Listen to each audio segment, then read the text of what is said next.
bye to the baboon nation. Say bye bye. Say bye bye. Say bye bye to the monkey nation. Say bye bye. Say bye bye. Say bye bye to the lawless nation. Say bye bye. Say bye bye. Say bye bye to the Babylonians. We must go. Oh yeah. Yeah. We must go.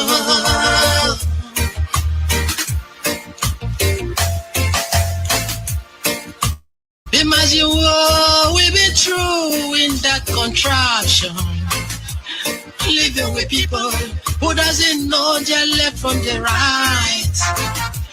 Living with people who doesn't reason like human beings.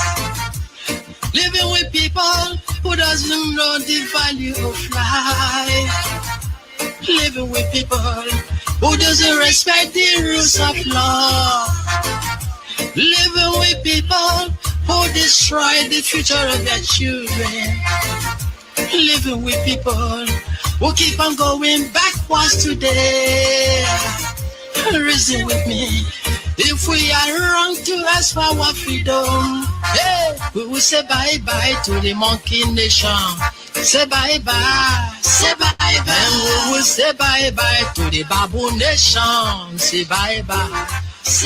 All right, we'll say bye-bye, goodbye to the monkey nation, to the baboon nation. That's exactly the song my brother is singing this morning. And all right, I say one more time, I say welcome to live broadcast from New York City under the auspices of our mother station, Radio Biafra London, and IPOB Community Radio. Our leader's name is MAZI Namdekano Atakata Bufuo.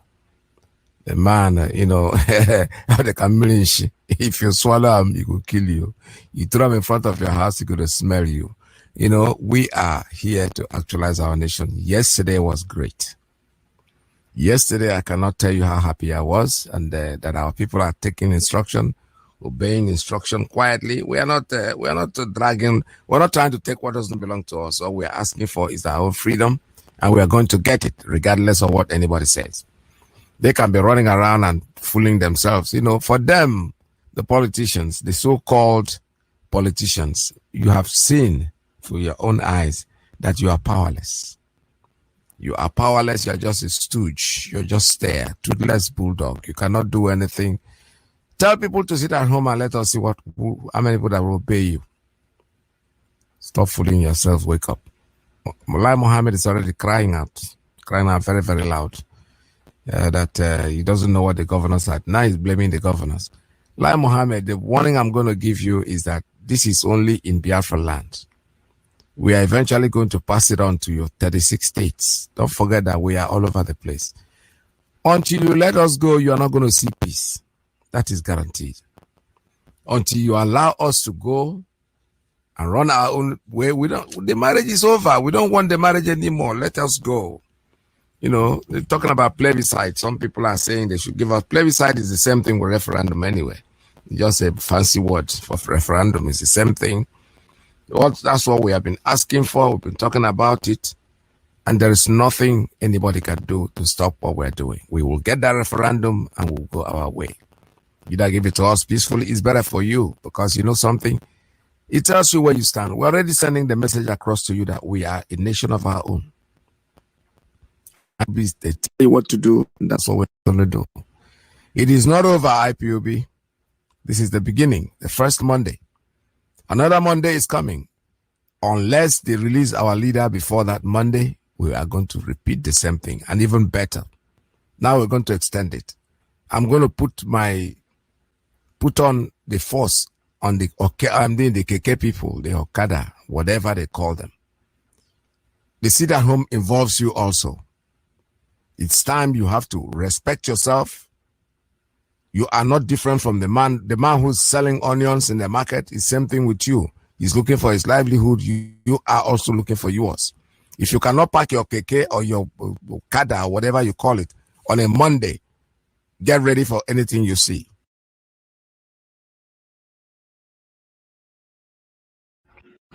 You are going to do, there'll be no movement. No movement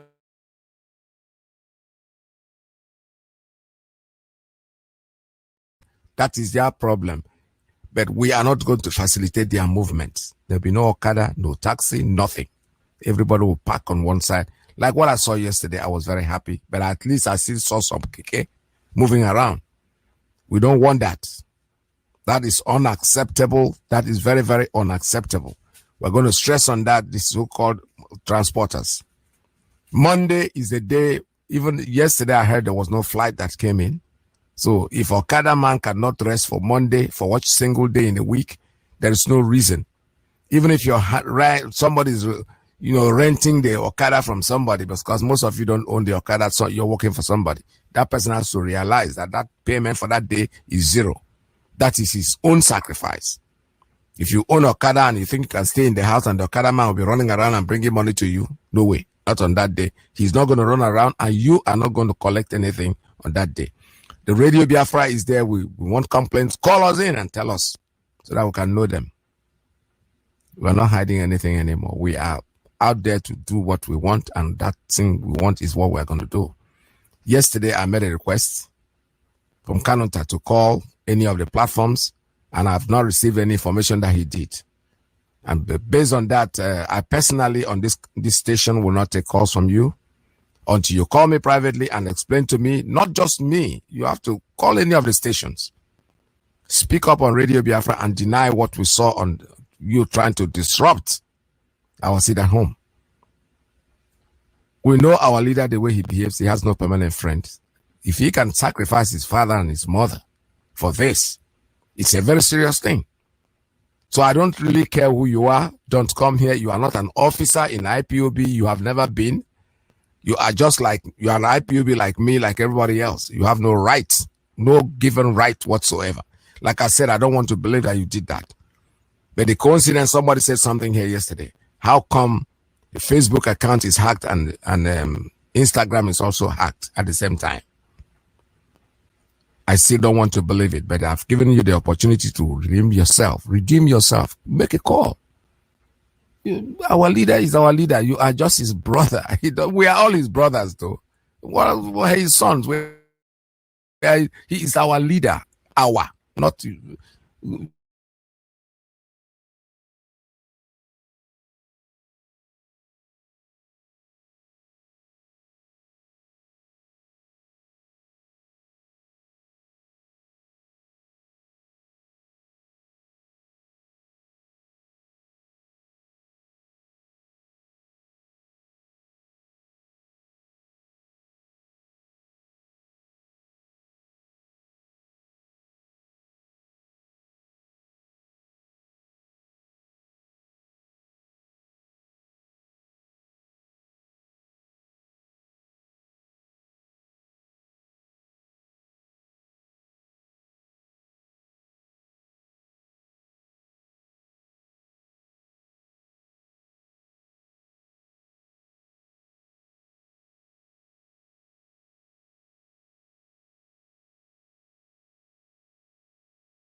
father because you're not treating her well, what would you call that? Would you say she ran away? No, she gave you the warning that she was going to go, and you ignored it. The same thing that we're doing in IPOB. We want to be on our own. We have been saying it. We have been singing it since time of Odime Gojuku. Not just even start now. You pass from Odime Gojuku to the chief of Wazirike, who tried to usurp, and man, Nnamdi Kanu came in, and we're still telling you the same story. We want to go. So why don't you just relent and say, you know something? Go. Or please stay. Not please stay by saying please stay. No, start doing something that will make the woman want to stay in that marriage. Otherwise, she will go. The moment she starts crying that she's going to go, and you think you're going to ignore it, and eventually she will back down. No, she won't. She will still go. This is exactly what is happening to us. IPOB, we are here to actualize our freedom. Everybody is crying, even those who are not even members of IPOB. Now then carry the whole wahala for head. Oh, IPOB is they trying to back out or back down or whatever. They can use whatever foul language they want. We don't care. The truth is that if you think we are not doing it well, create your own organization and do it well. That is all we are saying, and we keep saying it. We are not going to stop saying that. If you think we are not doing it well, criticizing is very easy. It is not something that you think that is so hard. No. To criticize is one of the simplest and the easiest things that can happen. Blah, blah, blah, blah, blah. You will not be making any sense because you don't make sense. All right, this morning I want to talk about another thing. I want to talk about is our brothers who was the Israelis that were taken by the terrorist organization. You see, everything they do in the zoo is to our own advantage. We have been telling the world that Nigeria government is a terrorist organization, Boko Haram faction of that created and put themselves together and want to become something when they are nothing. We're already warning the world that these people are terrorist organization. Nigeria is not safe for any foreigner. Believe me sincerely, if you come into Nigeria, the moment you step and cross the border and land on that airport, you are into a different world. You are running from very, very cold water into a very hot, boiling water. They can treat you anyhow. They can do anything to you. So be very careful when you want to come into the zoo, because the people running the place are terrorists. It's a government. People are trying to say they can stop terrorism. America is trying to give them aircraft to stop terrorism. No, you are arming terrorists. United States of America should be aware of that. Anyway, I know they are. You are arming terrorist organization that will kill anybody. The Israelis came in here to do documentary. What happened to them? There are other ones. These ones are just the popular ones that are announced. They are killing many people unannounced. They are destroying many lives unannounced. People we don't even know. It's happening. Abba Kyrie, we are hearing his case because it involves America. It's something that could have been swept under the rug. It's nothing. What Abba Kyrie did is a piece of shit, piece of garbage. It's nothing to worry about. The problem he has is that he's dealing with the United States of America, and America is not going to back down. It doesn't matter how long it takes. He will soon go and stand trial, unless he will hide forever. Even hiding will not protect him. Anywhere he is in the world, he will discover that America is all over the place.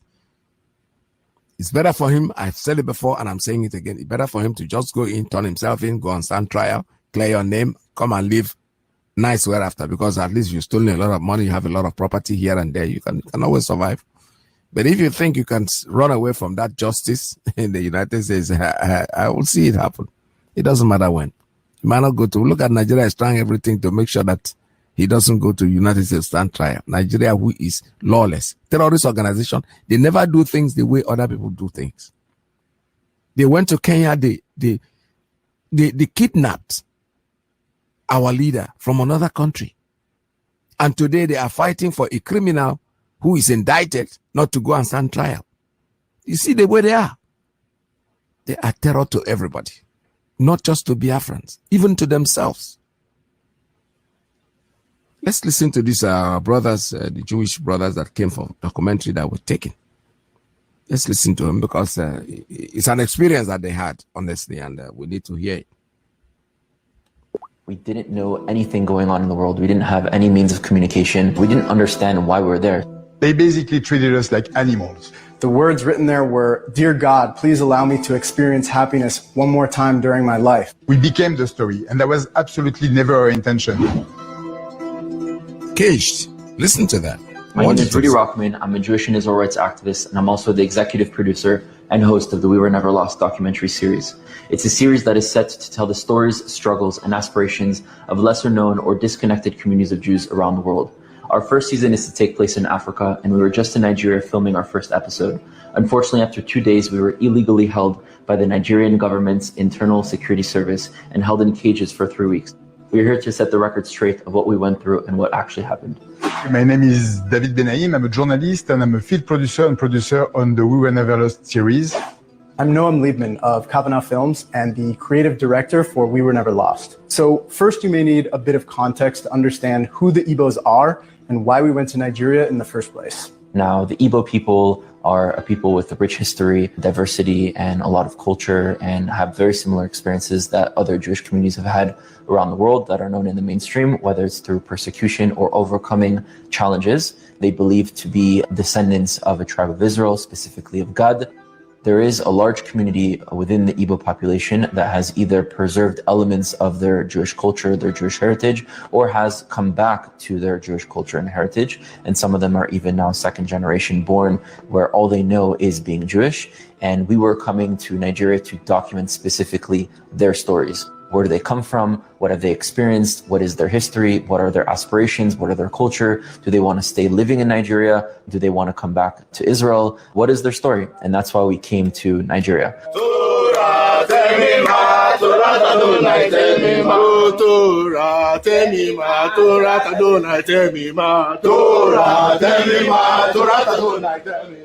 Okay, so starting from the beginning, we arrived in Nigeria and spent the first 2 days filming in a village called Ogidi. The amazing community that welcomed us with open arms, like cooked us food and introduced us to their way of living their Jewish life, the way they were praying every single morning. Even though we only had 2 days, we got to experience how charismatic, intelligent, hardworking, and knowledgeable in Torah that this community is.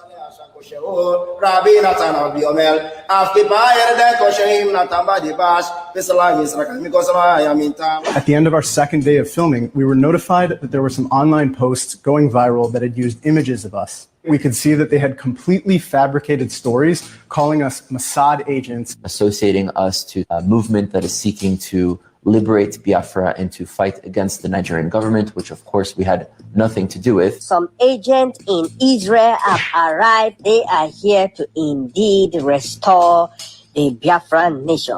Before the British Empire had come and colonized Nigeria, the Igbo people were an autonomous population in their own lands, and when the British came, they united the different ethnic groups and tribal regions, from the Yoruba to the Hausa and Fulani, and also the Igbo population. Around the 60s, there was a Biafra War, which is a war of independence for the Igbo in the southeastern region of Nigeria. They were independent for a few years. Millions of people were killed and starved to death during that war, and eventually they lost and became part of Nigeria again. Afterwards, there was a lot of tension and bad blood between the communities, and the Hausa Fulani, which are the majority and those that are always in power, have been discriminating the Igbo population. And since then, there are still movements that seek to separate from the rest of Nigeria. Now, apart from this political movement to achieve self-determination for the Igbo people, the reality is that the vast majority of the Igbos have nothing to do with fighting or physically pushing for the liberation of Biafra and are normal people living within Nigeria. These bloggers had seen we were bringing a Sefer Torah as a gift to the youth community and proceeded to make a fake claim that our efforts were connected to the separatist movement and that when a Torah arrives, it's a sign of their movement. This claim doesn't even make sense because there are already several Sefer Torahs throughout the region. The DSS decided to get involved. The DSS is the Secret Service, the Interior Defense of Nigeria. They show up at our hotel at 7 a.m. Friday morning with about 10 heavily armed men in black ski masks and tell us that we need to come with them. They took our phones, they took our passports, and they took our freedom for the following 20 days. Of course, we were coming in with no bad intentions, and we were innocent the entire time, so we didn't think much of it. We thought that we'd just come in for an hour, answer some questions, would show them what we're about and what we're planning to do, and that would be able to continue and to proceed with the project. Eventually, they started taking us one by one and interrogating us in ways that they would just accuse us when asking a question of us being there for malicious reasons. Of course, we had nothing to hide, so we all answered with the truth that our project had nothing to do with any sort of political movement, that we were there to document the beautiful lives and the culture of the Igbo Jewish community in Nigeria.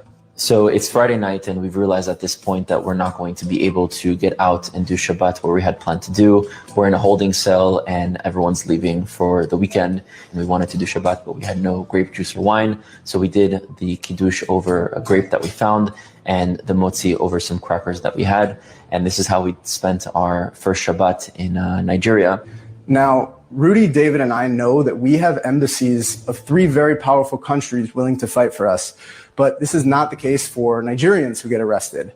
There was a non-Igbo man initially taken into custody with us, and when he asked our captors not to yell at us, the interrogator threatened him by saying, "I can make you disappear." This is the type of abuse of power we witness firsthand, and the realization that there's just no accountability for this injustice. 24 hours later, in the morning at 7 a.m. after sleeping on the floor, we were rushed into a van. They did not want to tell us where we would be. They did not want to tell us where we would go. They just said, get in the car. The drive was horrendous, very dangerous, driving extremely fast, almost intentionally trying to sort of intimidate people by driving in their directions in order for them to be afraid. A lot of us were afraid for our lives. We had no clue if the world knew that we were taken. We could not communicate with anyone. After 9 hours of nonstop dangerous driving, we were dropped off at the DSS headquarters in Abuja and brought to a caged holding cell. And when we say cage, we mean literally a cage. It was a circular room that you can maybe take 3 or 4 steps in each direction behind bars. And then we asked our captors, "Are we under arrest?" They said no. "Are we being detained?" They say no.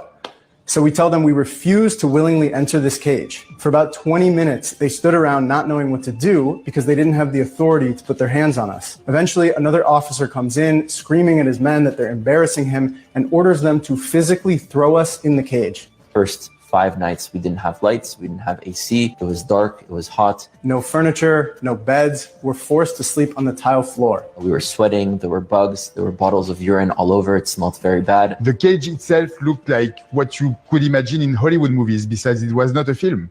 We were living it completely. In the morning, when the sunlight finally illuminated the room, we saw writing all over the walls from previous prisoners. The words written there were, "Dear God, please allow me to experience happiness one more time during my life." And another one saying, "Please remember me once I disappear." We could see the bars on the walls of the people that were counting the days. For 6 days, we didn't shower. We were eating only bread and crackers.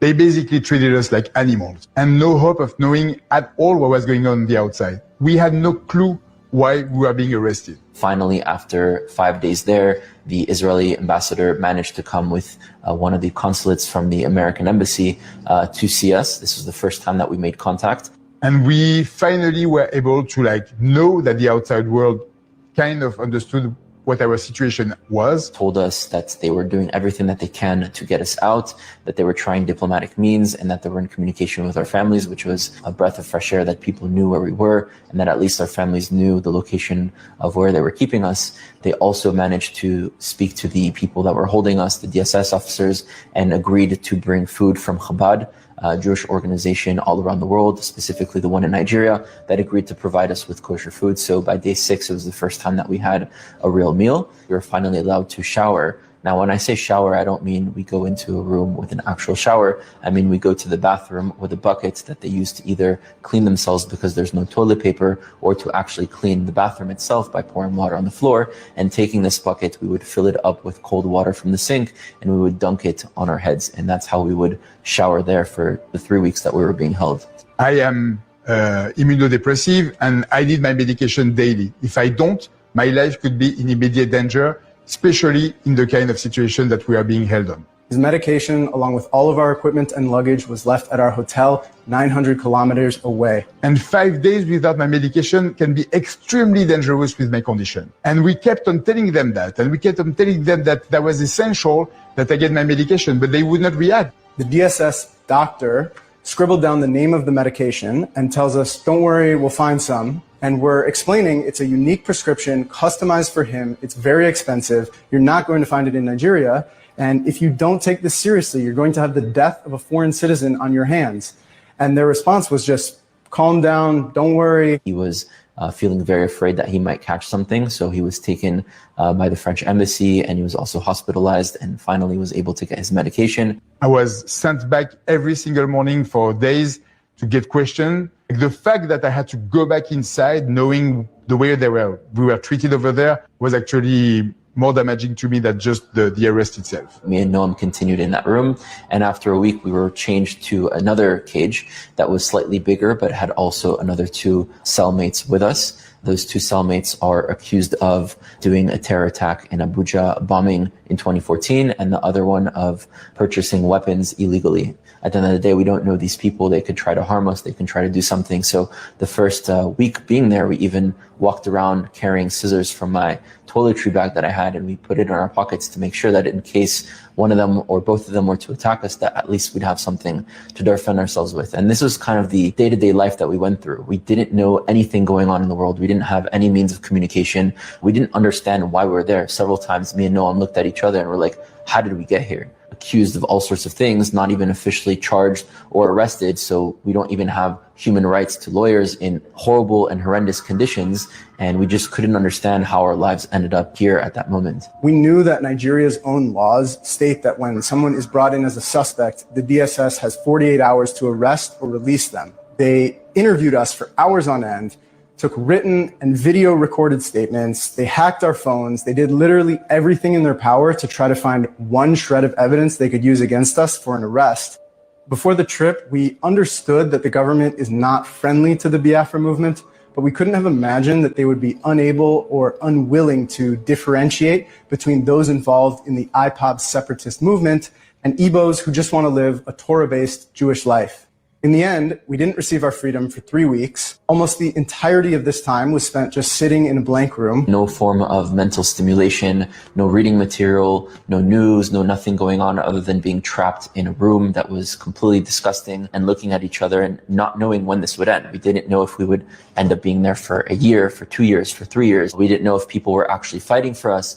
We didn't know if we'd be able to get a lawyer, if something would happen where they would take us and something bad were to happen to us. We were living completely with the fear of the unknown. I'm a journalist, and one of the most important rules is that you never become the story. Here, we became the story, and that was absolutely never our intention. We weren't able to create the film that we set out to make. The opportunity was completely robbed from us, and there's no way we'll be allowed back into Nigeria. But if you know anything about the Jewish people, you'll know that we are not ones to give up on our aspirations. This injustice has only increased our motivation to share the stories of the Igbos, and the project will continue.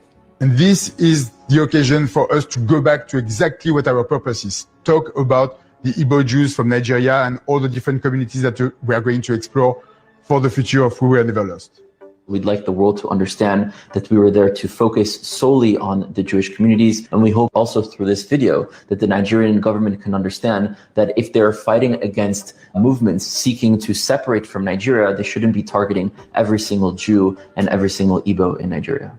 The Igbo Jews welcomed us with open arms, and I will always remember this, and that's what I will keep with myself all the time. And also, I really want to say that I left with 2 friends, the We Were Never Lost team, and I came back with 2 brothers, and that's pretty incredible. During our 3 weeks in detainment, we had no ability to stand up for ourselves, but many people, in fact, tens of thousands of people stood up for us, including our families, including the diplomats that got involved, including several other individuals. I was able to see the strength and the force of all different chancelleries, the embassies, all the families, the friends that were really working tirelessly behind the scene to help us get out from there. and also the thoughts and prayers and actions of tens of thousands of people who follow our work, who follow our project, and who are there for us when we couldn't be there for ourselves. Our end goal here is not just to make beautiful films about remote Jewish communities, but to bring these diaspora communities to the consciousness of Am Yisrael so they can begin to be understood and reconnected with. If you'd like to support this project, please visit wewereneverlost.com. All right. You see, this is it. Just to tell you the kind of horror the Nigerian government, terrorist government, is creating to the world. They are a threat to the world. The world should not sit down there and let this be happening. Because there are a lot of people who have not had the opportunity that these our brothers had for the world to hear their story. It is happening every single day in that thing called the zoo. We call zoo, when we say zoo, zoo is an understatement. Nigeria is worse than a zoo. It's worse, it's just an animal kingdom. Look at the way these guys are treated. For what? Just coming to do a documentary. Without proper investigation, nothing. Even the people reacting, the people working for these people are even skeptical. They are like, why are we doing this to these people? But there are people there that they are leaders, the so-called tribe that they call them Fulani. They are the ones doing all this world. These are the people America is trying to give aircrafts to. They are going to kill their own people, for God's sake. Giving them aircraft, giving them something to kill is like harming the terrorists. It's like looking at a terrorist and giving him gun, making him a pilot in an aircraft that will kill people. They don't care about their own lives. They are nothing. They are worthless. They look at themselves as nothing. So killing a human being is nothing for them. These are innocent people that want to do documentary history. But I'm happy with what the guy said. He said, if you know the Jewish people, you know we'll never back down. And I love that. You have the right to do what you want. You have the right to go and write a book. You have the right to make a documentary. All you need to do is for them, if they think what you're saying is not true, they should go and make their own documentary and cut out what you said. Not trying to kill you. Not trying to put you in a square hole. In a little tiny hole with urine and everything because you came to do document. These are foreigners in a foreign land. Who will ever treat you like this in any country in Europe?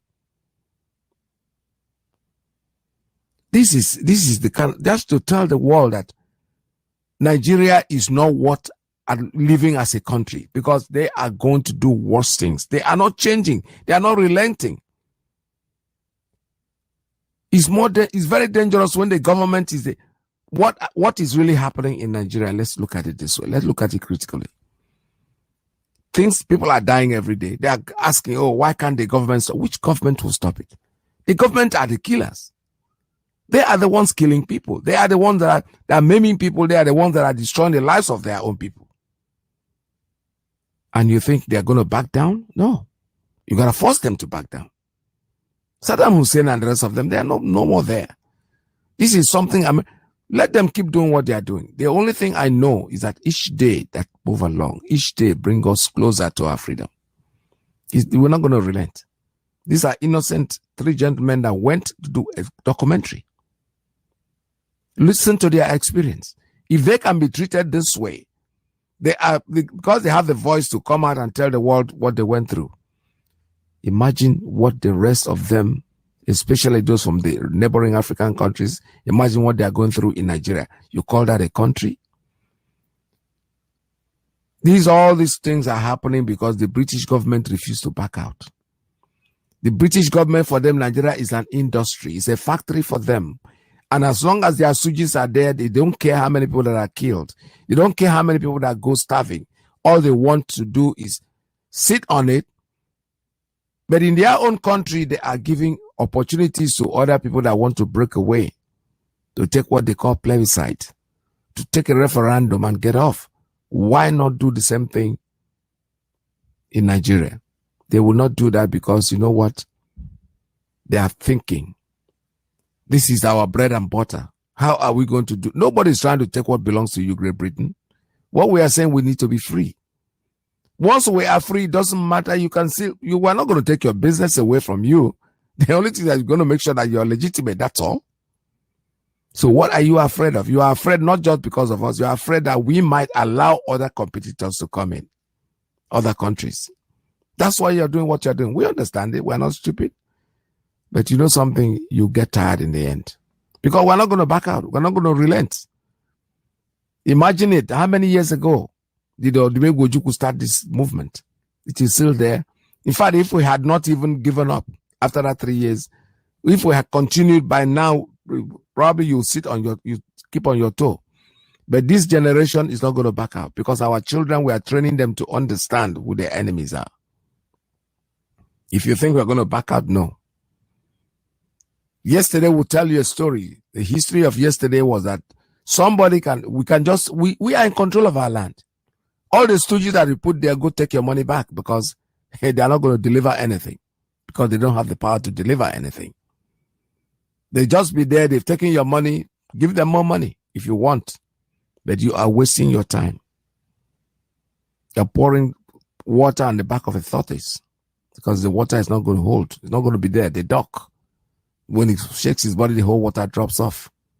That's exactly what we're trying to make you understand. We are Biafrans. We want to be free and we are going to be free, whether you like it or you don't like it. We're sending a message. I am warning the world to put a focus on Nigeria. Put your binoculars and look at them very closely. We have a terrorist organization running a country.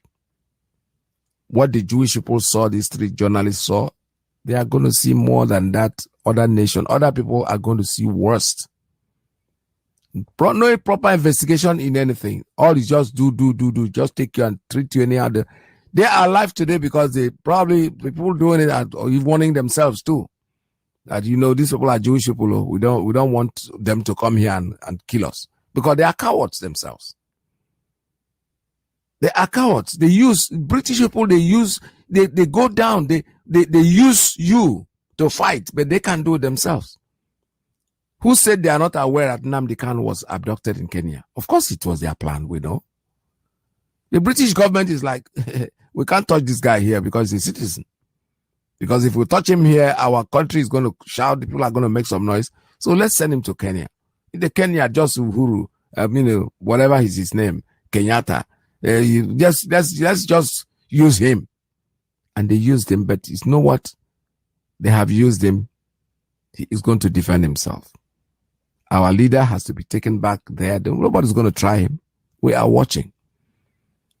Thank you, God, because every single thing that they do brings Biafra closer to us. The world is paying attention. Listen to this video. This documentary that I just aired now is live. These people are not telling stories because the man said, I was told as a journalist, don't be the story. But now he is the story as the journalist. A very good analogy. Write about other things, but don't become the story. And he has already become the story. Because he's dealing with a terrorist organization they call the government. A country whose president died and is replaced. And the people of the world are watching. I'm not saying that they should tell us who our president is. But they think nobody knows. People know. You think no matter you can run, but you can hide. No matter how much you try, the world will be watching. The world is watching. The world knows the truth. Muhammadu Buhari is dead. He's not alive. There's no president there. Whoever is faking himself, they think the world doesn't know. Of course we do. The world knows. Keep on junketing around. One day, monkey will go market, not will come back. One day you will run into a country that will say, you know something, somebody's going to pull that shit off your face. It's going to happen. One day, one single day. They've been maiming other people. All they did to the Jewish journalists, they have been doing it to other countries, other people, but nobody has ever spoken about it. But one day, now they are speaking about it. The same way that the president, the so-called president, because it's not the president, is running from pillar to post, going from place to place. Anyway, he doesn't go anywhere, actually. Listen, the only place he goes is London. He goes to England. And who is London? Who is England? The same people that created him, where the former president died in their own city. So they created this one they call the president. That's the only place he can go. Where else? He can't go anywhere because he's not sure. Come visit the US. They are big countries. Go to Germany, pass through the borders. Somebody's going to rip that thing off your face. Even in England, where you're going, in London, one day, somebody's going to grab you and pull that mask off your face. Then the world will know. The president is alive and the wife is not living with him.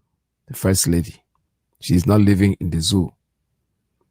Does that not tell you a story? The same woman who told you, I'm going to open a university in memory of my husband. Nobody is alive that universities are open in his memory. Memory is for those who are dead.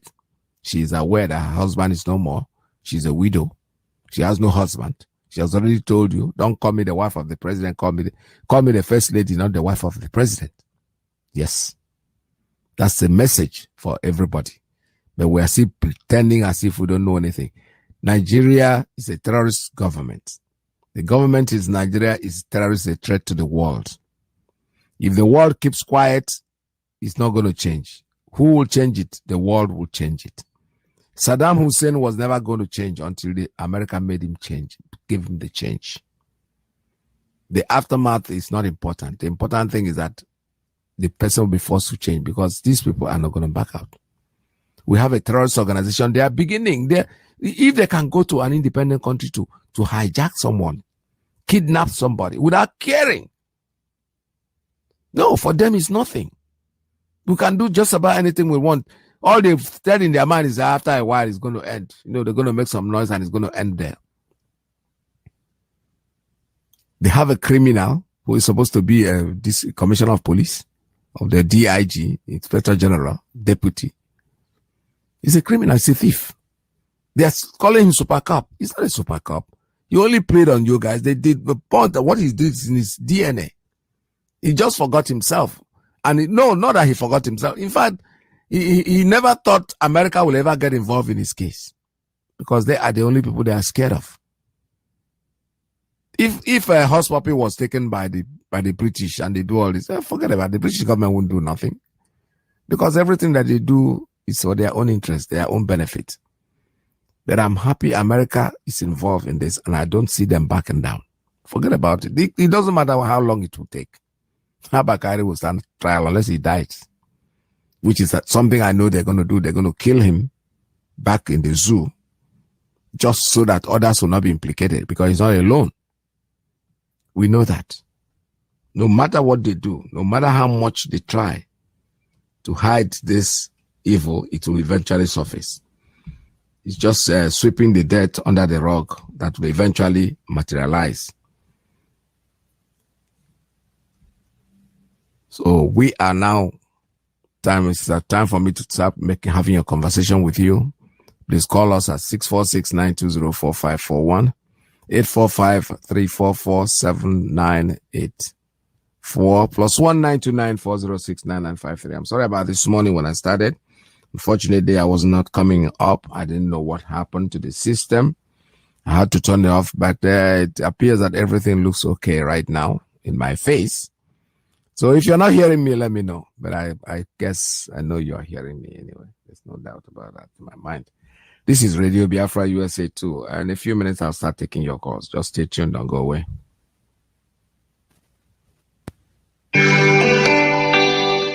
Oh, nana. Land of the righteous. John Lovine. My originality. Land of the righteous. Biafra. Land of the righteous. Biafra.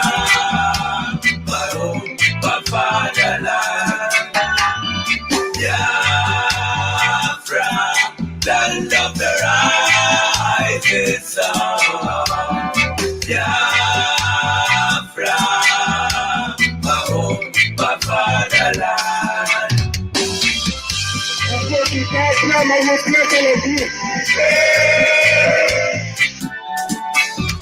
We are children of the Most High, called by the name of God, the Creator. Wise men from the east, south, and the middle. Great Biafran people, but they kill it to hide idol worshiping, and we lost the face of our God. And as we wallowed in idol worshiping, the British entered in, trading on the Niger, exploiting your people, trading by barter. You give me palm oil and take soup to them yesterday. I brought in civilization, brought in your religion, and told us about America, and we embraced it. I never knew them got anterior motive. With religious pitted us amongst our brethren, with denomination tear us apart. Good morning, good afternoon, good evening. I have a call coming in on straight line. Caller, good morning. Tell us your name and where you're calling from. Yes, PETERS. Good morning, my brother. God bless you this morning. Welcome. I am the fourth person. Yes, you are. MAZI. Yes. My name is MAZI, my man, Ugo Onyejaka. I am the national PRO of IPOB here in the United States of America, and I reside here in Washington, D.C. But I'm from Amibo. Amibo is Molo.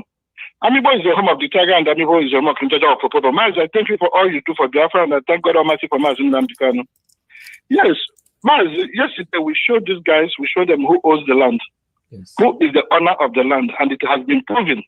All those senators, all those governors, all those people that think that they are somebody that is in Biafra land, they should know now that there is somebody that owns the land. And the people that own the land are the IPOB, that is the Biafran people, and Nnamdi is our leader. Yes. So I am calling on all Biafrans. I'm so proud of you. I am so proud of you because you have shown the world what you need. Now it is so clear to Americans and to Britain and to everybody that Biafra we have chosen our own path. And our part is the restoration of Biafra, and there's no two ways about it. This thing that we've done, we will continue to do it because it is so clear, it is crystal clear that we have chosen our way. So please continue doing whatever that you do, continue staying there. You know, Biafra is here, whether they like it or not. Onyendu, they must release our Onyendu. So MAZI, I am calling upon all the Biafran that are in the United States of America and other places. Please, I am calling them for them to do the needful. They have to play their own part. The people back home have done their own part, and we have to do our own part by supporting what we are doing, our project.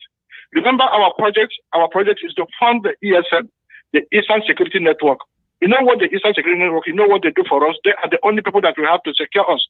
Other people are there to kill us. Not only that, I am calling upon them because, MAZI, we need to have all these transmitters everywhere in our land, the radio transmission, so that everybody will be listening to it. Because I bet you, if people in that zone, no matter wherever they are, if they listen to the radio Biafra and then they will hear what we say, believe me, Nigeria, you will not give it up to 6 months for it to disintegrate totally. So I am calling upon our brothers just to make some donation towards that so that we can be able just to get all this thing accomplished. So now, why do you make this donation? It is very simple. It is not complicated. So what you have to do is go to the website. This is here, www.ipobinUSA.org/donate. www.ipobinUSA.org/donate. It's very simple. It's not complicated. When you hit it, then it will open up and then it will ask you, where do you want to donate? Then you will see all the account numbers and all the routing numbers. It is there. It is very clear. And this account number is the one that was, Nnamdi endorsed. And then it is the one that is authorized by Nnamdi and endorsed by Chike Doziem. So go ahead and do this and then play your own part. MAZI, thank you and God bless you. God bless you, man. God bless you very much. Thank you, sir. This is Radio Biafra. We're still taking calls here at 646-920-4541. All right. Like our brother have just said, our website is always open. Go there, make your donation. That's the best place to do it. Go in there, even if you don't want to donate directly on the website, the information on where you can send your money is all there. Stop looking around and listening to people trying to change numbers and everything. No, go to the website, www.ipobinusa.org. That's where you can get the information straight. I have a call on Principal Officer's line. Good morning. Tell us your name and where you're calling from.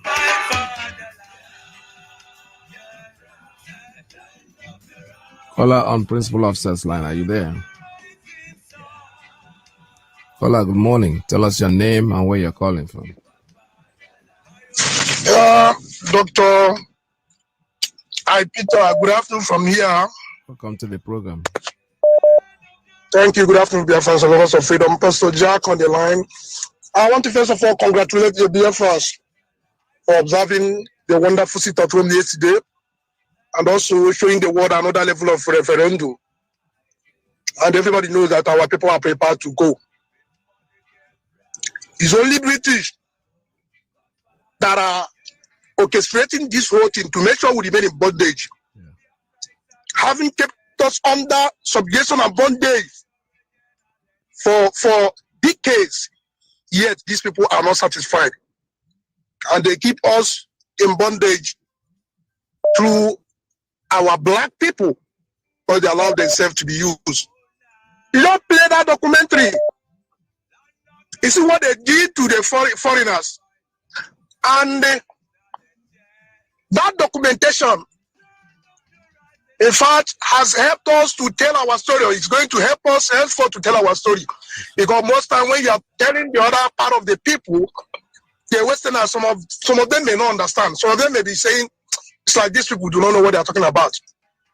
But these are Jewish people, Israeli, they are the one telling this story now. They have become the story. They come for the documentary. Now they have become the documentary they come for. And God has a way of doing things. He allowed the danger with because he said he used the foolish thing to confuse the wise. They always make that mistake. Everybody know that Nigeria government is a terrorist regime. There is nothing else anybody can say about that. What is obtainable in Iran, in all those Islamic countries, that is what you see here. They are practicing terrorist government. That is purely what is happening. You see their students that are using in every arm, but in the armed forces. That is why they have to put Fulani everywhere in the armed forces. That's why they cannot put you, so that they will control you under the gunpowder. Whether you believe, whether you agree with them or not, they do not know what is called constitution. But you know what? God have designed this particular time to come. Specifically saying that Walid Amasimnandi cannot to come. And the IPOB is one thing that has proven to be indestructible by any man. British, it can do all the things you want to do. But you know what? You will understand because you know us. You are the one that call us Great Biafra. You will know that this time it is only Biafra. We are coming to the high economic interest because there is one thing about these evil people. They never make adjustment nor change. They never see reason until you compare them to do so. We have sat at home to demonstrate. Even the people he thought that they are not registered IPOB members, he saw they are even asking, are we not going to do it for a week? That time is coming. That we cripple this economy for one full week. You will understand. And if you're a Biafran, I crave your indulgence to sit at home. Anytime we come for sit at home. The people killed yesterday in Oka, and those when they burned their vehicle whatsoever. You see how the Nigerian military are seizing that opportunity to inflict injury and kill our people. That is why we ask you to stay at home. But you don't want to hear. It's a fly that refuses to hear advice. Follow the cause to the grave. He needs a Mwasa to listen and sit at home. Because this Biafra we are looking for, the freedom is for everybody. Nothing will stop us from getting this freedom. I want to appreciate Biafra. Nothing will stop us. Yes, and God will bless you. And we continue to work to make sure that our God-given freedom, which is Restitution Biafra, must surely come, whether the enemies like it or not. MAZI, Dr. Akita, that's just my little input. Thank you. Thank you very much. Thank you so much. All right. Thank you very much, Pastor Jack. I have a call coming in on Signal. Call on Signal. Good morning. Tell us your name and where you're calling from.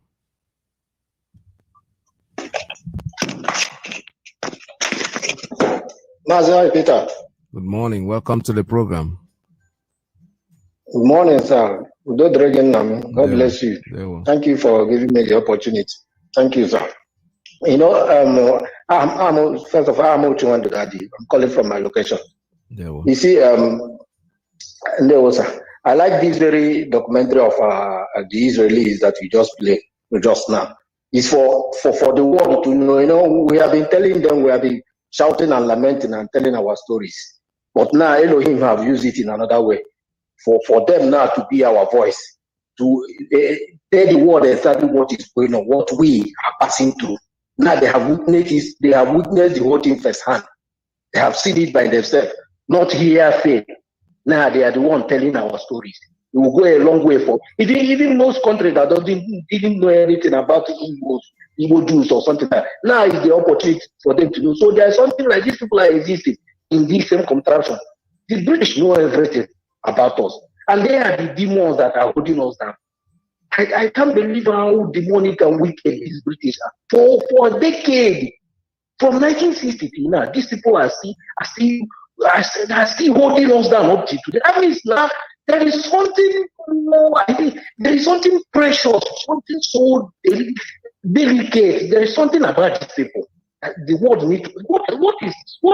What is this about this people that Britain see in us? That they are ordinary black people, black Africans, so that Britain are holding us like this. I mean, there is something behind it. The world must ask themselves, what is this that this Britain see in us that they are holding us? What is this they see? Look at the Fulani gender. These people are like evil streets. If you pursue them this way, they find a person and enter inside. These are the same DSS that are giving a free way to Fulani terrorists to enter from Niger, from Chad, from everywhere to come in. Now they just see an innocent people, innocent citizen of Israeli. Now they become terrorists in their eyes or in their mind. They are the people they will hold and accuse them. Whereas terrorists, their own brothers are entering from all over the borders. They didn't see them pursue. That will tell you what is going on now. And secondly, I want to remind our people, I want to thank them so graciously for obeying the sit-at-home order, to send a message to the whole world to know that the land belongs to us. Not all these morons, all these demons they call governors and politicians that are there on their own stomach interest. Let them know that the game have changed. They don't have any power again. We don't even know them. We don't trust them. So I want our people to know that every one of them in Biafra land, they have this calendar. Every calendar they have January, February, March, April to December. They have the calendar in their homes. Let them go there and mark there in their calendar. It's the easiest way for them to remember. The next date is 16. Let them go and mark it every Monday so that it will be easy for them to remember. Go to that calendar and mark it 16. You mark it, sit at home. You check it, it will help you people to cope. That this is just the first step. The second step is 16. Go to that calendar, mark it 16. Next 16, sit at home, 16. It has started. We are not going back until we achieve our aim and until they release our leader, the innocent man that have never done anything. And for him being the Elohim who destroyed that zoo, and even the British government, how many times you people have been playing God all this time around? But nature and the earth will turn against you. The British will be like desert, and when Elohim will remember you people. Better now you back off. Better now is the last warning for you, British government. Thank you. Before it's too late, because the anger of God will fall upon you. It's too much. We are spilling the blood of our innocent brothers and sisters for not fishing just for oil and gas that you didn't pay for. Enough is enough. Yet, what is spending me? Yet, you people will go to UN and have the face seat. Sit down there, I will have the permanent seat at the UN. G7, you people are there. But you are the terrorists in disguise. Thank you, yet, sir. the world are keeping quiet. What time shall come when you people will pay for it? I could not drag and not leave my leader, forever Biafra. Shalom, sir. Shalom. Thank you very much. All right, this is Radio Biafra. Let me take another call on straight line. Caller, good morning. Tell us your name and where you're calling from.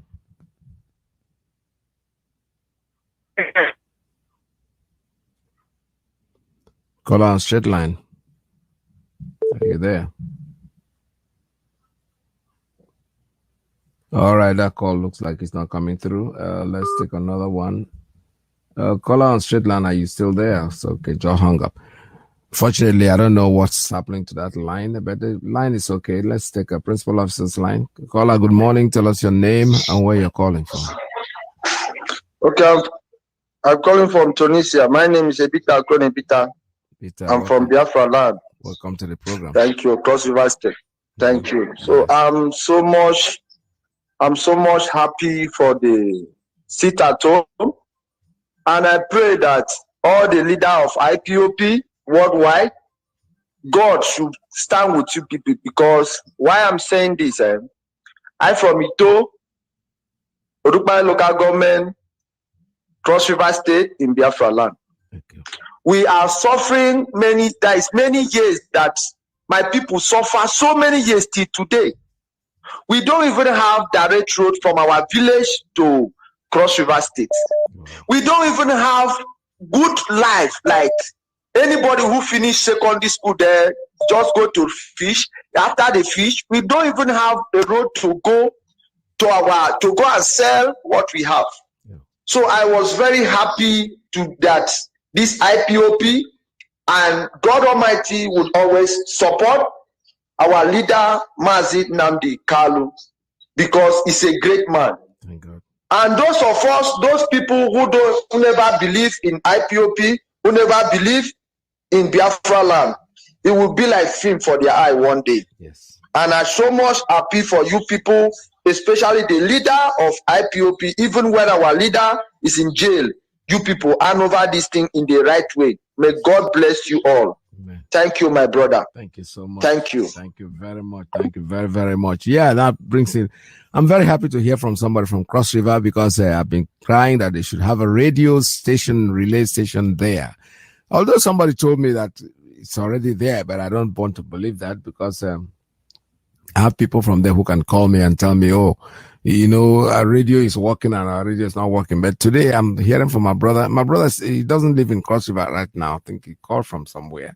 But he's from Odukpani. I know those areas, the fishermen, that's where they fish. A lot of fish comes from there. You see, Biafrans are being subjected to all kinds of hardship everywhere. But you know something, Biafra will bring relief to all of us. There is no doubt about it. I have a call. Let me try this one. Caller on WhatsApp line. Caller, good morning. Tell us your name and where you're calling from. Yeah, MAZI, Ike Peter, Dr. Ike Peter. Good evening, sir. There we here. There we I'm Chisom by name. I want to thank all the Biafrans, home and abroad, the genuine Biafrans, home and abroad, and our leader. May God protect him and protect our HOD, all the state of directories, all the IPOBs, both our radio presenter. May God protect and guide all of us in the name of Yeshua. We pray. Yes, sir. I want to say that today, everybody have seen whatever we do, people will say it's not good. Those evil men are kill us. They say we are endangering the Igbo youth, the Biafran youth. Today we have sit at home. They have come with another one. This time we are not listening to any of you. Whatever the HOD, whatever the Biafran decides to do, the IPOB decide to do, is what they will do. I think that we have do this buying and selling for donkey years, and we have no even. We want to travel. We still go to Lagos. We still go to Kaduna. We still go to Abuja to fly abroad to do anything. We don't even have one embassy in our place, but Kaduna have embassy. Abuja have an embassy. We have US embassy in Kaduna. I have been there during Gulf War. The Hausas were there to burn that place during Gulf War. Saddam Hussein. They have the American embassy in Kaduna, but we don't have any embassy in our own place. We don't have anything in our own place. Please, this time we should not listen to anybody. What they are talking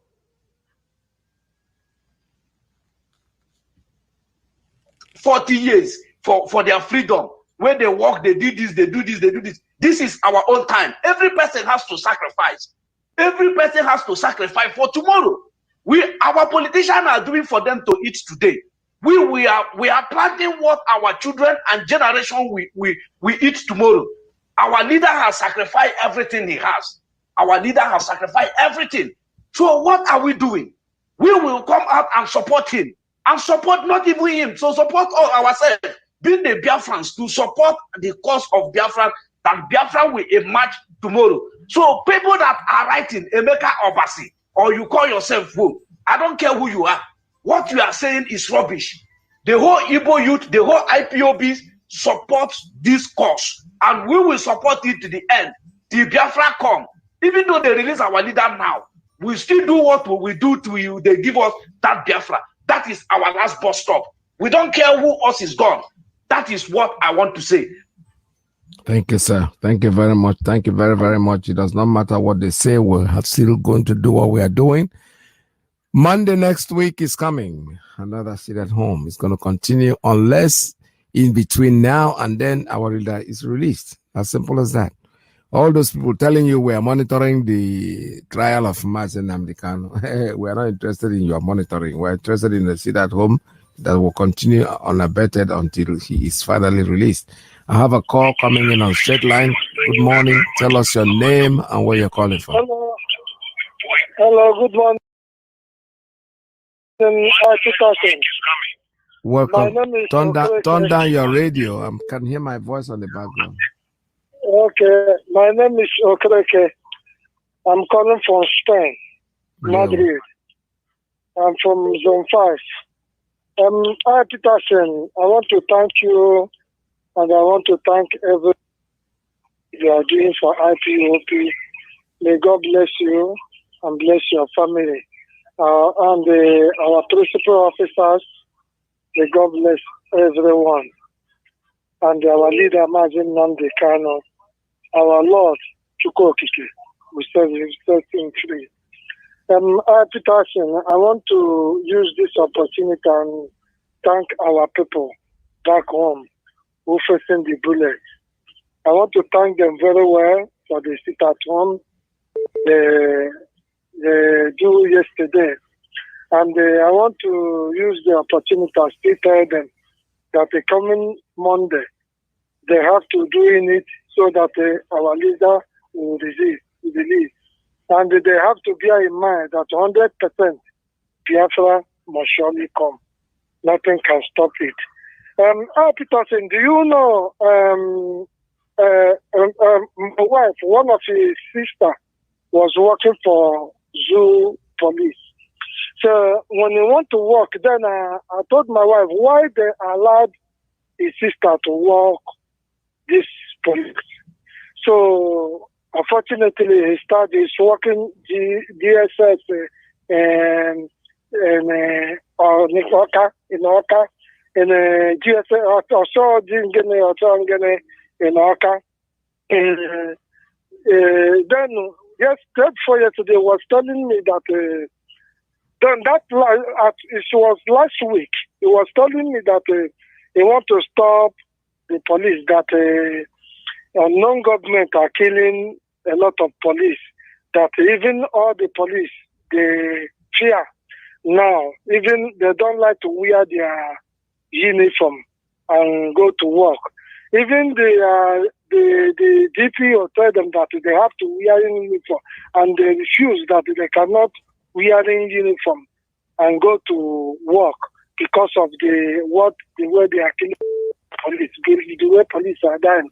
And they said that the people have right letter to step down, that they don't want to continue working for the police, and they refuse.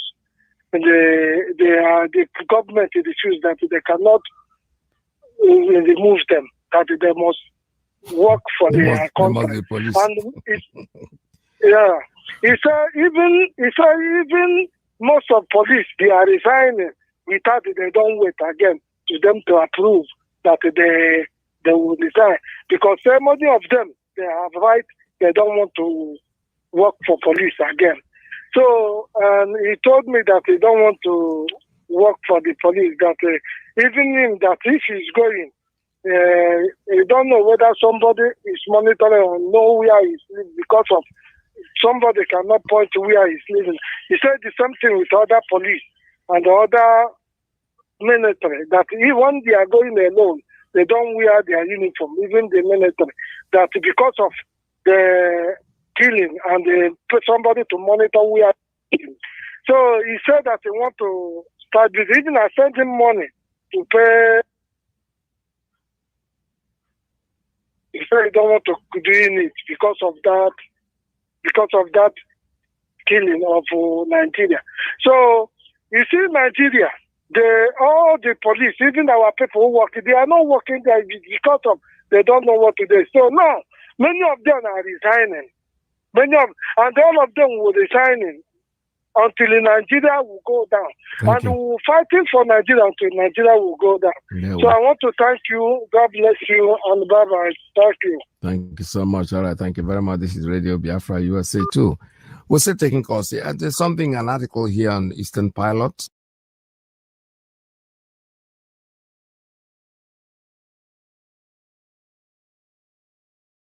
Website as way out. Now, the man is not in the news. He doesn't really understand what we're talking about. He's saying the proponents of Biafra to seek the plebiscite as way out. Plebiscite, Alaji, is what we have been asking for. Plebiscite is the same thing as saying referendum. We've asked for this referendum even before now. And you know the funny thing, the more they wait on this referendum, the more the percentage of those who want to get out will be increased. When Nnamdi Kanu started it, I was so scared when they were talking about plebiscite because a lot of us were not even involved in what is going on.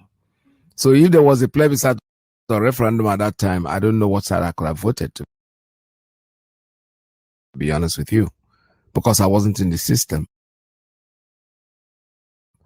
But listening over the years, it has now became paramount that if it was 10%, then today is 110%. I'm telling you the truth. Look what they did yesterday was a plebiscite. What to call it? Use that word plebiscite. I don't feel comfortable with, but it's the same thing as referendum. What was done yesterday was referendum. Sit at home and everybody sat at home. It's as simple as that. That makes that the people have taken control of their lives. There's nothing you can do to stop that, and you can't change that. I have a call coming in on straight line. Good morning. Tell us your name and where you're calling from. Pastor, thank you. May God bless you. Bless my you name too. is Bright Daniel. I'm calling from my location. Pastor, am I coming out live? Yes, live to the world, sir. Go ahead.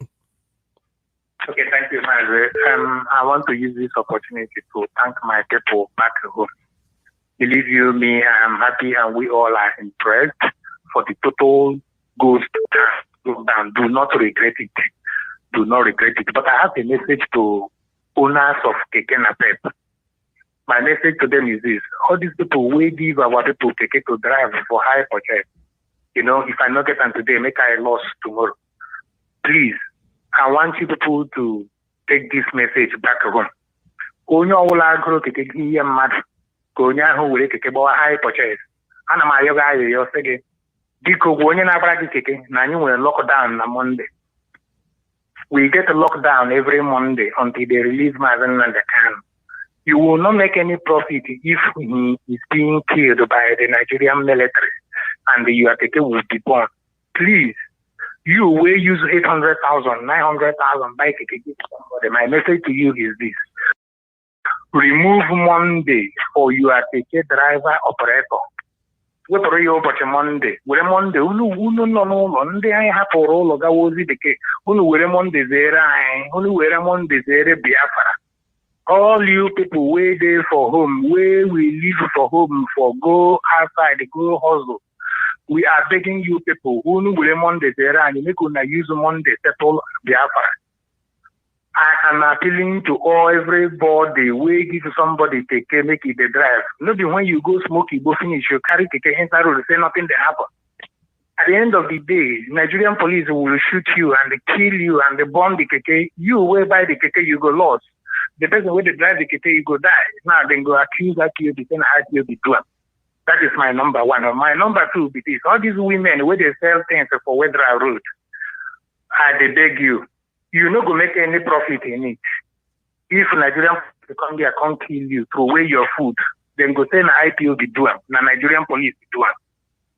Do not come out to cook. We Monday zera anyi, umuwanyi owere. Umuwanyi owere, umuwanyi Imo State, umuwanyi owere. Unu were no Monday zera Biafra ikoni.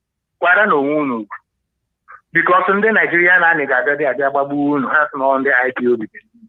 Unu were Monday, make una use Monday. Make una use Monday settle Biafra matter.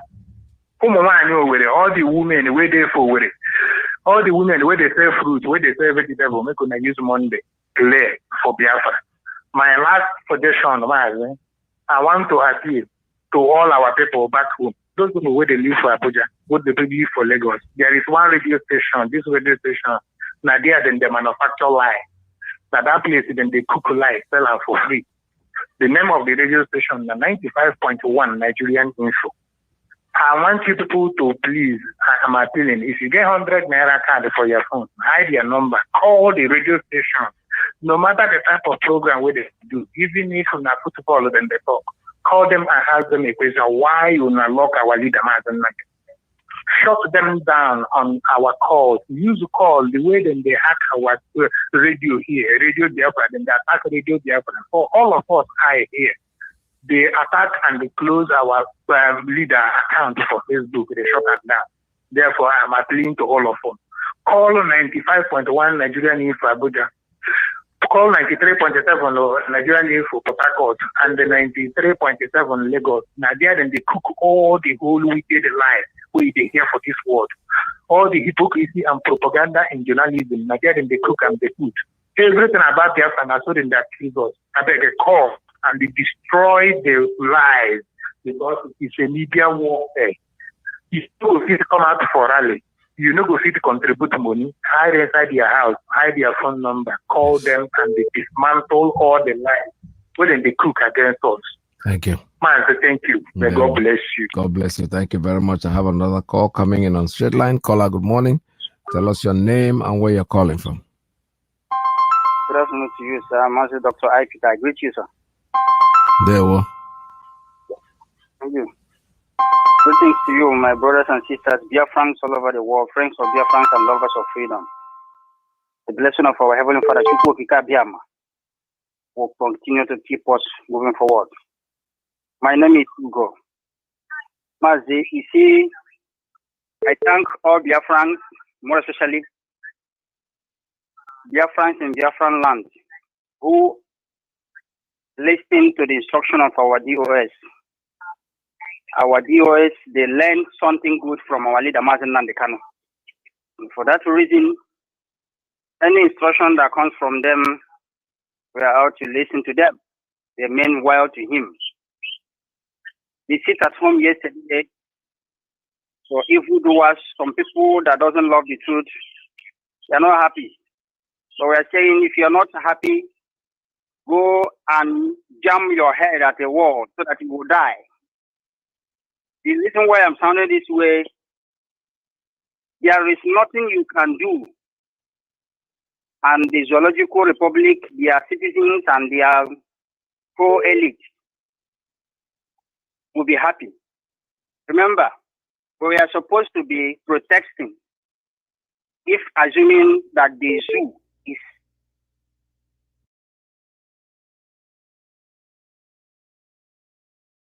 practicing democracy. But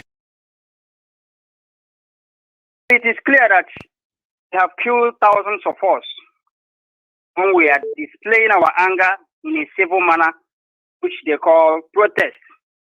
So for that reason, this is the best protest that anyone can embark on. This is the best protest ever. And I commend those of you that is supporting the zoo for so many years. You're now realizing the truth, saying it, and why some evildoers who doesn't want to repent are attacking you. Yes, it is good when you see something that is wrong and you call it by its name, call it spade a spade. You don't even know that if you are telling somebody to repent and the person refuses to repent, if the person dies, you are not supposed to cry for him. Yes, that's exactly what is happening to the zoo. The reason why we are agitating, you know it. The reason why Nandekano IPOB start existing, all of you know it. You are a fool for not saying this truth. But we are telling you that as you are yabbing and not saying all manner of nonsense, we can never go and tell your zoo government to release our leader, MAZI Nandekano, because they love to protect their own, even at their own, being criminal, doing something that is not right. They will protect him, and you all are seeing it with your eyes. And you are going from one station to another, telling people that the youth can never do without elders. the elders can never do without the youth. Why can't the elders say the truth? Don't you know that there is no peace without justice?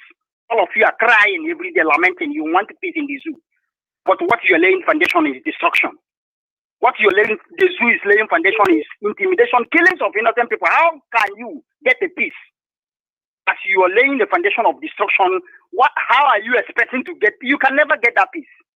So when something wrong happens, you all will keep silent. You will be quiet. And when you see somebody condemning that, you go against that person. Don't you know that you are an evil person? Yes. So for that reason, I commend every one of us for sitting at home yesterday. That is a very good protest. A good one for that matter. And for those of you that recognize that this is the good strategy from IPOB, man, some people are saying the truth. Some people are commending IPOB. Even those that hate IPOB, they are now commending IPOB in the Zoo Radio. So this is the most, in short, the civilized way of displaying the anger, that everybody should join hands. While some are lamenting. You will lament and die. We are demanding the unconditional release of our leader, MAZI. He did not do anything to you people. And as you refuse to say this truth, we are telling you this. Stop calling yourself an elder. So another thing where I just want to say before I go, MAZI, please, our brothers and sisters all over the world, please help us. Akwa Ibom, Cross River people, they are not listening to this wonderful message. Relay station is what they are lamenting for. If you know how you can do it, please let us, every one of us, contribute to call the platform as MAZI Aikita normally said. Tell them that you want to be part of this. We need that station because it's helping us to display good messages. Our people is repenting. MAZI, thank you so much.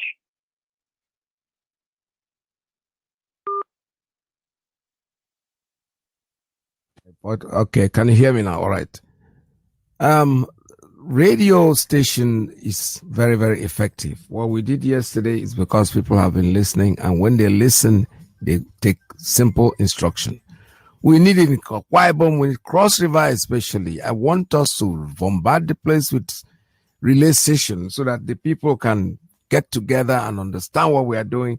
But gradually, we're going to get there. There's no doubt about it. I don't have any doubt in my mind. The only thing I'm asking is, if you are able to do it on your own, please call the station and we'll be able to, connect you and tell you exactly how it's going to be done. I have a call on the Principal Officer's line. Good morning. Tell us your name and where you're calling from.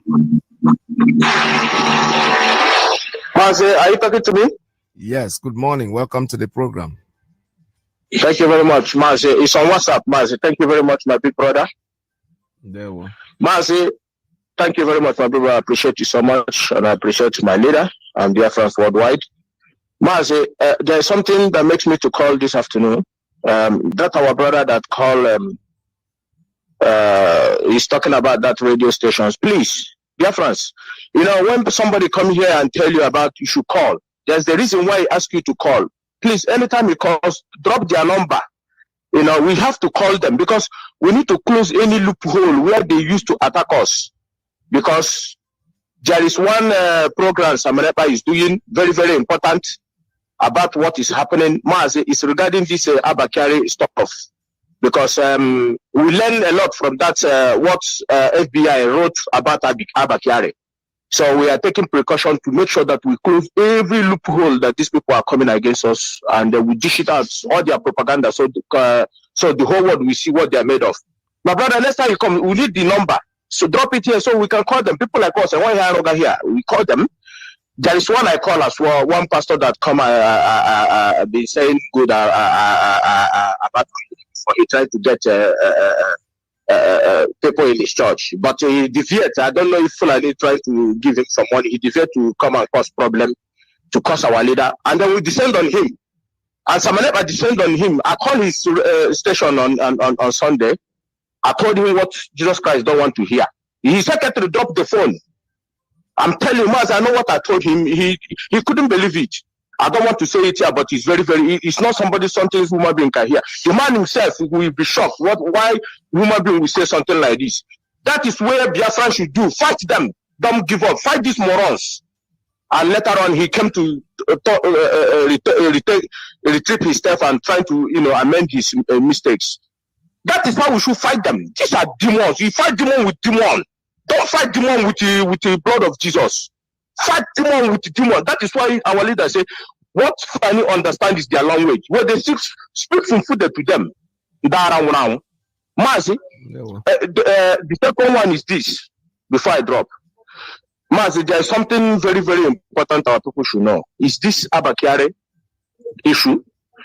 But is the boys that Abakari is working with, we are investigating those boys.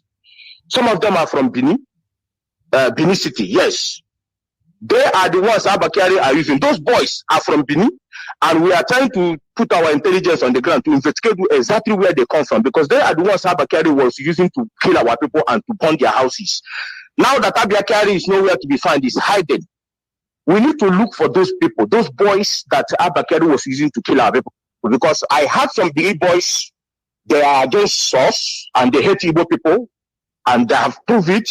So those ones Abakari are using are the people their brothers are giving feedback bad against us. So we need to identify those ones Abakari are using, because Abakari is nowhere to be found. So that our intelligence will tell us those boys, where they are and where they come from in Benin City. So that we can let the whole world know the atrocity those boys have committed. Their video is in social media.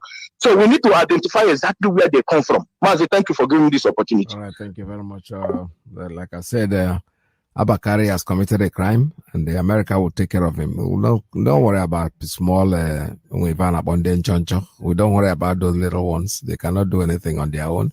They are just stooges. These are boys. They afford them. They are looking for their stomach. So that's why Abakari is able to use them.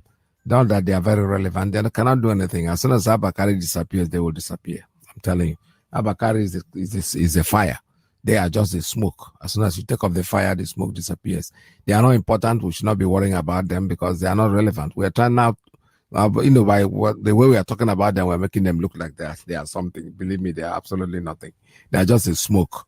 A smoke, that as soon as you the will disappear. They will disappear, they evaporate into the air, they are important. Abakari is the one that's in real deep shit, and no matter where he hides, America will fish him out. Well, that is not a problem. I know this country, this is my country, this is where I live, and I know the way they work. FBI, they will come after him, they will get him. If they cannot run, he can run, he cannot hide. Even Falana was saying something about it, that eventually he will stand trial. It doesn't matter what he does. And of course, I believe that very, very much. I'm not a lawyer, but I'm thoroughly up to experience. America is not going to back out. If they think they're going to back down and then let you go free, but after indictment, you answer and free yourself. I have a call on straight line. Good morning. Tell us your name and where you're calling from. Good morning. Welcome to the program. Yeah, good morning, Mike. MAZI PETERS. Good morning from here. Yeah, I'm Emeka. I'm calling from Johannesburg, South Africa. Yeah. MAZI, I want to thank you for the good job you are doing for the Biafrans. I want to thank you so much for the job you are doing for our people. May God Almighty bless you. May the Elohim give you long life and prosperity. MAZI, there is something I want to comment this morning. There is something I saw on Facebook about Ogidi, our people from Ogidi yesterday. The youth from Ogidi yesterday, according to what I saw on Facebook, they are busy demonstrating to stop what we are doing. That very yesterday, and I was so disappointed to see our people on that very mood. I want to ask, does it mean that this Ogidi youth that come out that very yesterday to stop what we are doing, does it mean they are not in the Biafra land? Does it mean they are not seeing what our people are going through? Does it mean they are not seeing the suffer that our people are going through? Or does it mean they are not seeing our leader being in custody? The only one peace that our people have in Biafra land. I was so shocked and very embarrassed to see them stopping people to open their shop or stuff. MAZI, I'm so disappointed in people from Ogidi. We are trying to make our people, to liberate our people to come out from this bondage that we are in this Fulani people controlling our resources and all things. So I was so disappointed.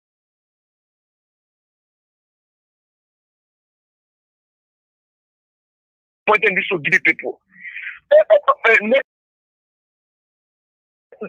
Monday, please, I want to tell this Ogidi youth to stop what they are doing. Let our people obey this order that given by the OS. Stop this nonsense they're doing. Our people, doesn't mean the governor of Anambra State is using them. I want to tell them to stop. Our people are angry.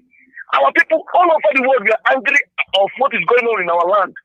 Let these people stop. We are very serious about this thing. Our leader is incarcerated in DSS office. I don't know why they are doing all these things. And I want to use this opportunity to thank our people for cooperating that very yesterday, for all of them to sit at home to obey this order. May Almighty God Elohim bless them, to let them continue to obey this order by DOS. Let them continue to obey what you are doing. Master, thank you so much for what you are doing. May Elohim bless you. May give you long life and prosperity. Thank you, Master. Thank you so much. Thank you. All right. Thank you very much. This is Radio Biafra USA 2. We are still taking calls. I have one coming in on WhatsApp. Caller on WhatsApp. Good morning. Tell us your name and where you're calling from. Good morning, MAZI PETERS. There's a video that I saw this morning now at Channels TV. Yes. Saying that some youths from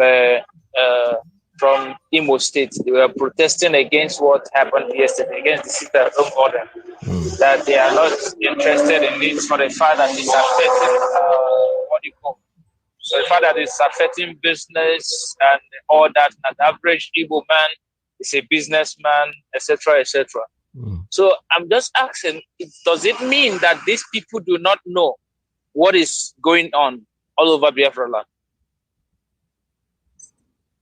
Yeah, they know. Let me answer that a very quick question. You know, the point is that you guys worry about these things. We don't care. Monday will continue. They can protest all they want. They will forget.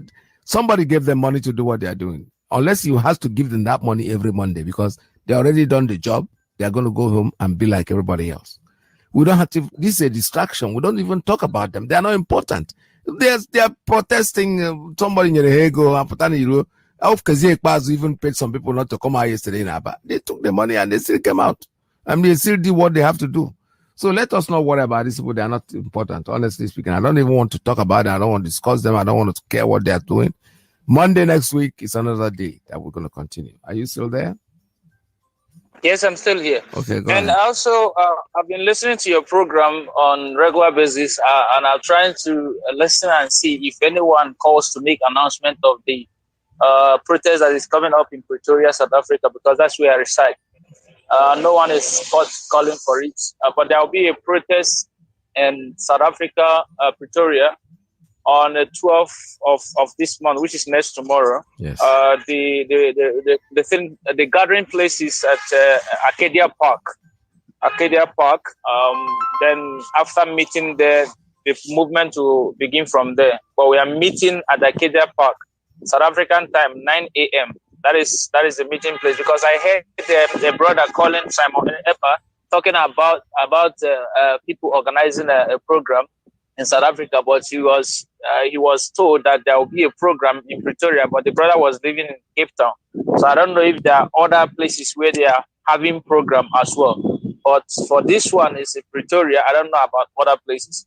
I'm just letting other people who are listening also from South Africa to know that there will be a protest that will be happening from the gathering place is Arcadia Park, 9 a.m. On Thursday morning, from there to British and Kenya Embassy.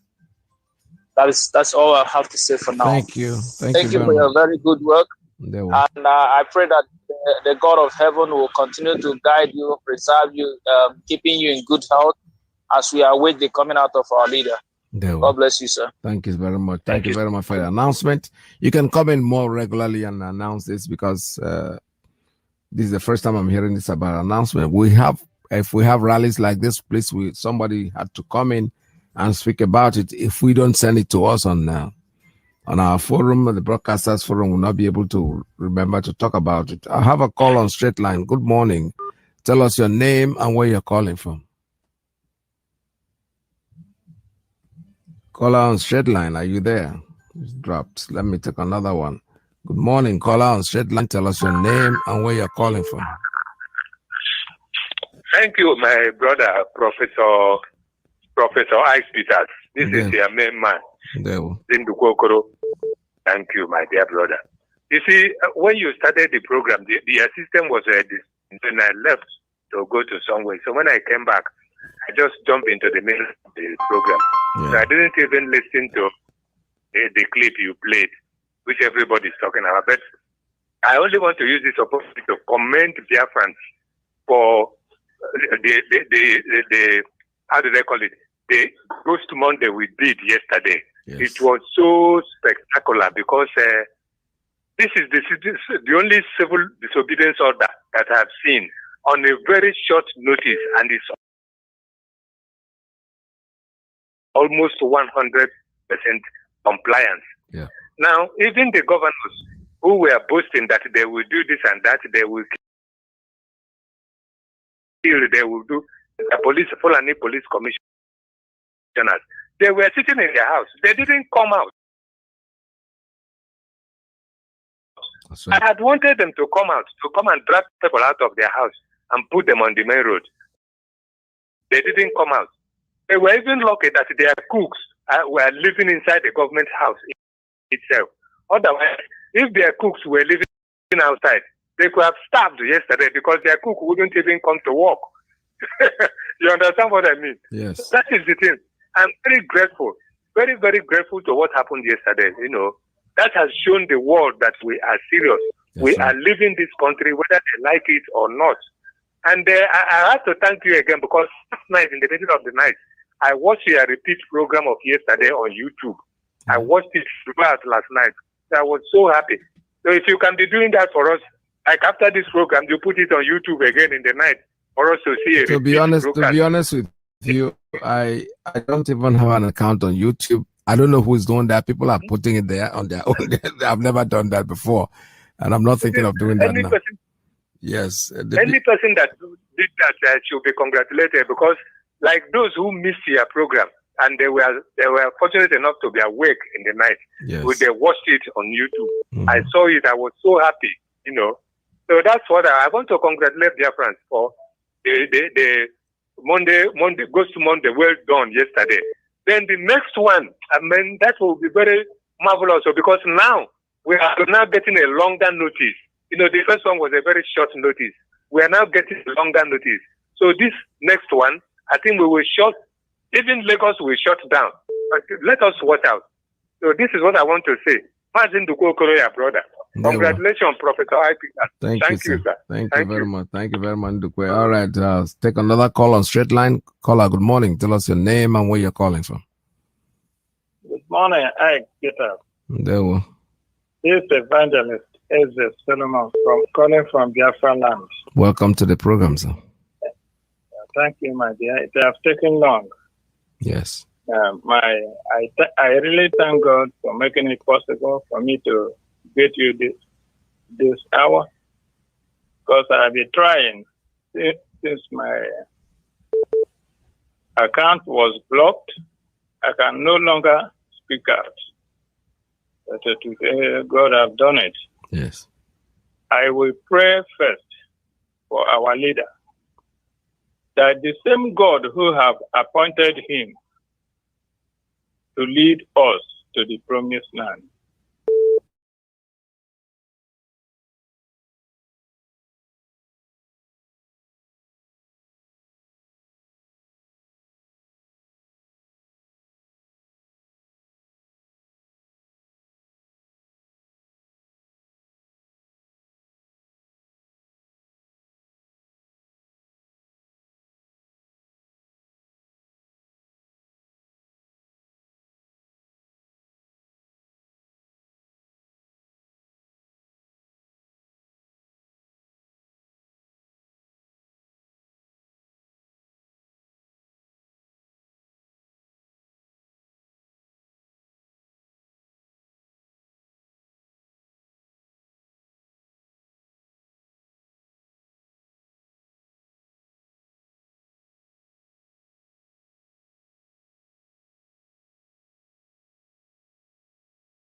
violence, and the violent take it by force. As freedom is not given by the oppressor, but taken by the oppressed. The indigenous people of Biafra, IPOB, don't come out with another heavy-duty catapult where they call Operation Ghost Town, goes to cities, goes to markets, goes to schools, goes to road, goes to offices, goes everything for the whole of Biafra land. If you know, say, here, nobody go know where you dey.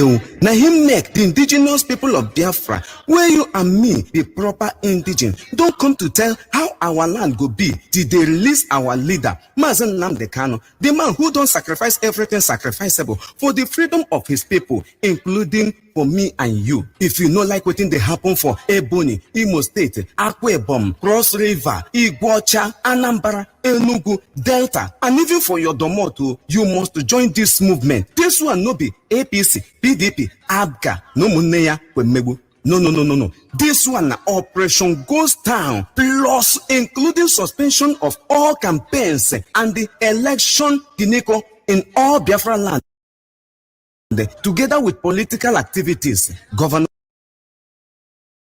and politicians in Biafra land must draw their ear down well to hear this instruction. This operation will go kickstart from Monday night August, go touch light every Monday until they release our leader, son, husband, brother, cousin, uncle, MAZI Nnamdi Kanu. Anybody will say him ear, no they hear well. Must understand, say drunken fowl go meet mad fox. Stand up for your right now. Stand up for your freedom. Don't give up the fight. As you observe your prayer meeting weekly activities, now so you must observe this Monday's Operation Ghost Towns in Biafra land, for freedom is life. As you know, they tire for 40 days praying and fasting with a tarry night. And in Peking, see sowing, you must not get tired of this, because you need freedom the way you need blood, need air, need food to survive. The time is now. We must have our freedom. Everybody must join hands. This message is from the indigenous people of Biafra, IPOB, under the leadership and command of Onendu MAZI Nnamdi Kanu, Ohamadike one of Biafra lands. Stand up for your rights. Stand up for your right. That is true. Don't give up the fight. Never give it up. All right, this is Radio Biafra with social calls. I brought in civilization, brought in your religion, and told us about America, and we embraced them. I never knew them got Nigeria water. With religious pitted us amongst our brethren. All right, I'm back again on 6. Let me take a call coming in on straight line. Caller on Principal Officer's line. Tell us your name and where you're calling from.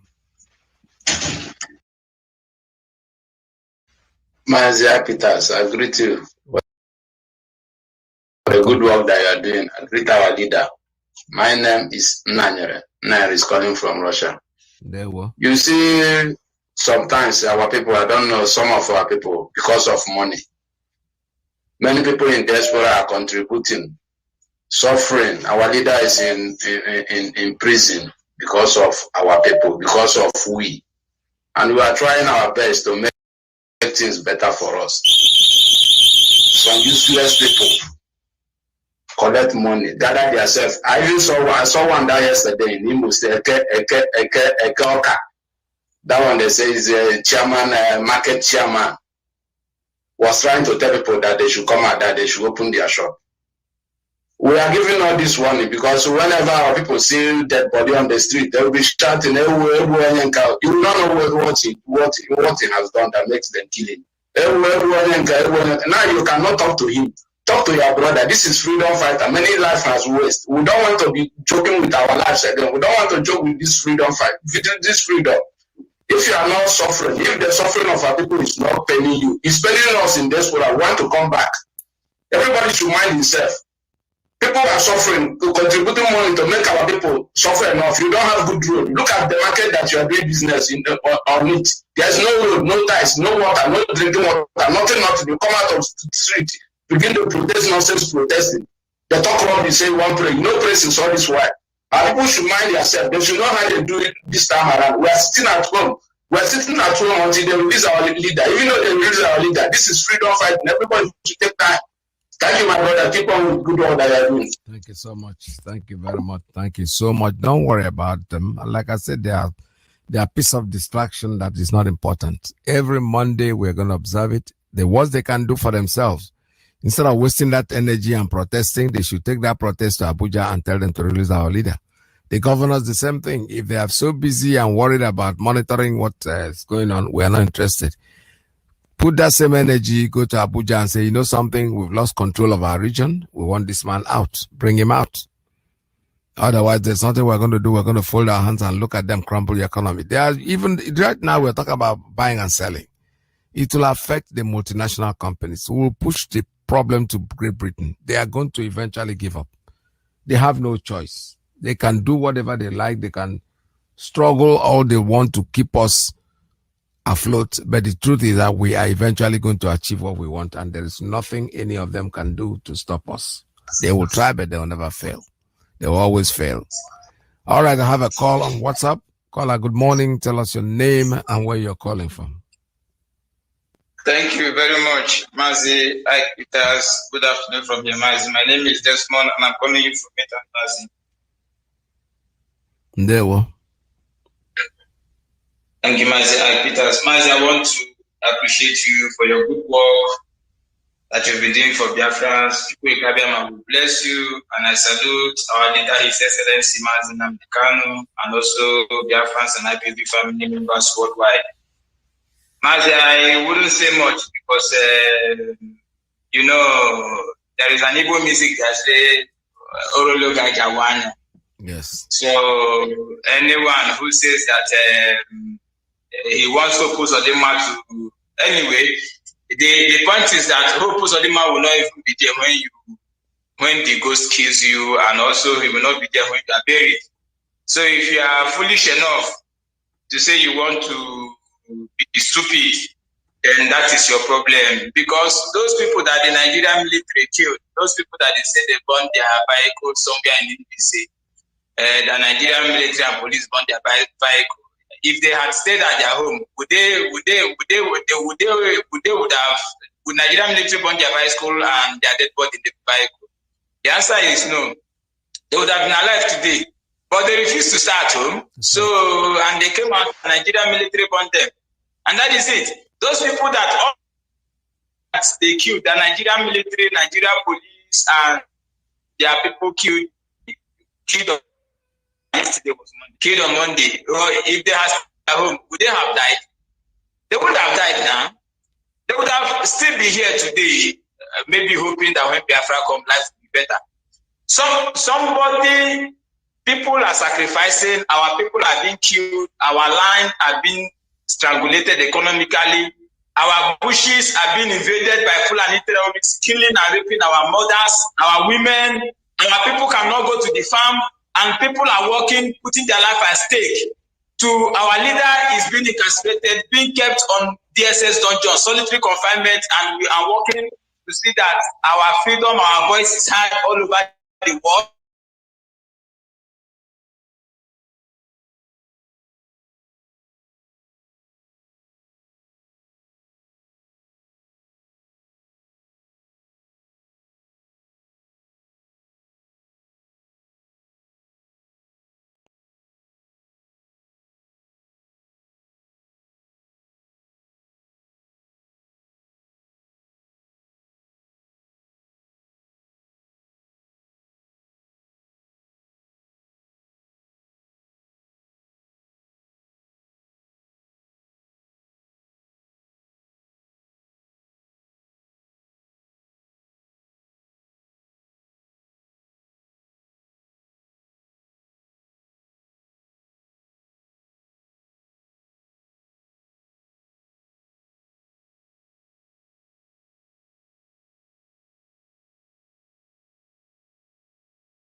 our leader.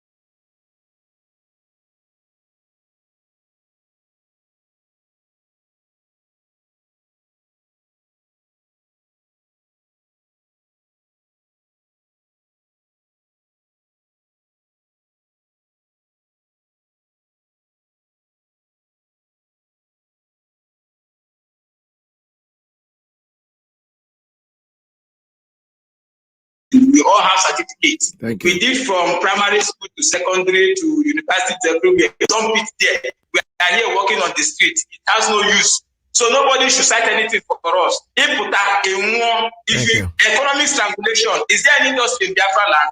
There is none. If you come out, you die. Thank you very much, Mazi. Thank you very much. All right, thank you so much. I think I've come to the end of today's program. I have shut down the phone lines. We can't take any more calls. Stay tuned because Mazi Alozie is next. And whatever information you need, please call him and he will tell you. See, I have to remind you that Biafra is our religion and Radio Biafra. That's exactly where we worship. Stay tuned. Thank you for yesterday. Sit at home, and another one is coming on Monday. Let us do it for ourselves because these are the things that we need to do to achieve our freedom. From here, from me, it's goodbye from here. The last hope we have is in Biafran restoration.